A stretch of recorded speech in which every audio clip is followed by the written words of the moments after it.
C'est un public soigneusement sélectionné, trié selon leur profil. Des ingénieurs qui ont la particularité d'avoir bénéficié de l'enseignement technique et professionnel au Congo et aujourd'hui installés en Europe ou en Amérique. Une sorte de la diaspora industrielle congolaise et quelques élus locaux. Au centre, des échanges sur comment former les techniciens de demain, le regard croisé France-Congo sur les défis de l'enseignement technique et l'industrialisation durable.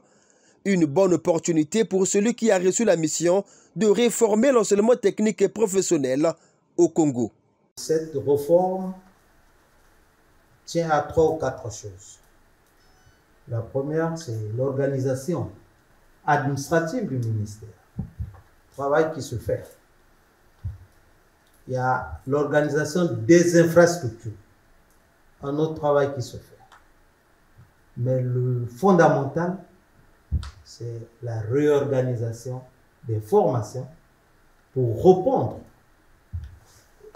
aux besoins qui s'expriment dans la société. Nous avons construit notre système d'enseignement technique jusqu'à maintenant peut-être sur des formations de type classique, mais qui répondaient aux besoins de cette époque, mais qui ne répondent plus totalement aux besoins d'aujourd'hui. Il faut, au fur et à mesure, adapter les acquis d'hier à la demande d'aujourd'hui.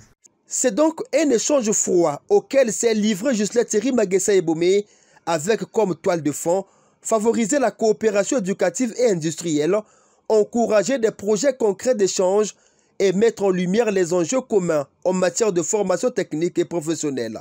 Natacha Fairburn, qui a bénéficié de l'enseignement technique au Congo, est aujourd'hui dans l'ingénierie aérospatiale en Grande-Bretagne. C'était très productif et c'était bien de voir que le ministre était intéressé aux réformes et il a pris en compte les suggestions qu'on lui a fait. Et on a aussi pensé que lui-même aussi il faisait, pas qu'on pensait, mais il a donné aussi l'impression qu'en fait il pensait aussi à certaines choses, il voulait aussi une réforme. Ce qui fait qu'en fait nous avons presque les mêmes objectifs pour améliorer l'enseignement technique et professionnel au Congo. Ça, c'était vraiment un plus. C'était vraiment bien d'écouter un peu différents partenaires, différents personnes qui ont été là, d'apporter aussi leurs idées, leurs soutiens, leurs suggestions. Elle est satisfaite de la démarche. Satisfaction aussi pour Michel Padonou, maire adjoint de la ville aux Dames, délégué à l'international de l'Association française pour le développement de l'enseignement technique et professionnel. Je trouve une chose étonnante et intéressante, que le ministre se déplace de façon aussi simple et aille participer à cette rencontre est déjà un gage de confiance pour l'association qui nous a invités. Deuxièmement, qu'il soit à l'écoute, c'est un puissant gage. Et troisièmement, qu'il nous indique les domaines dans lesquels il y a des coopérations rapides à faire. Je pense que là, cette association a beaucoup. La rencontre est le fruit de l'association RT2I, dont les membres sont sortis du lycée technique Poitiers-Bernard de Pointe-Noire. L'objectif de cette table ronde, c'était surtout d'avoir un regard croisé entre ce qui se fait ici en France et ce qui se passe au Congo. Parce que nous, aujourd'hui, on est une jeune association, mais nous avons quand même eu un peu d'expérience, parce que ça fait bientôt 2 ans que nous soutenons un lycée technique à Pointe-Noire, donc le lycée technique Poitiers-Bernard.